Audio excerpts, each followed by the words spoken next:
અરે બાપા, આમ અચાનક મને કેવડાવ્યું હોત તો હું તેડવા આવત. હવે વાલા તમને વેણ આપ્યું તું, પછી તમને તેડવા બોલાવાય?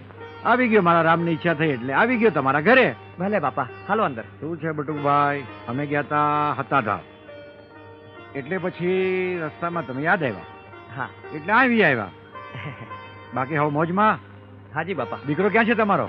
બસ બાપા, એ ગગાને લાવતો.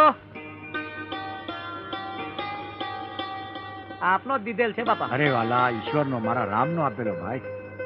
સીતારામ, પેલા તમારું ઘર બહુ નાનું લાગે છે. બાપા, આપની કૃપા થાય તો મોટું થઈ જાય. મારી કૃપા હોય વાલા, કૃપા તો મારા રામની. બાપા, હવે આવ્યા છો તો થોડુંક રોકાવ ને. ના વાલા, બટુક, મારી તબિયત બરાબર નથી ભાઈ. આ તને વેણ આપ્યું તું ને એટલે આવી ગયો ભાઈ. મારા રામનો હુકમ થાય તો વળી પાછો આવીશ અને આપણે મોજ કરશું. સીતારામ બાપા.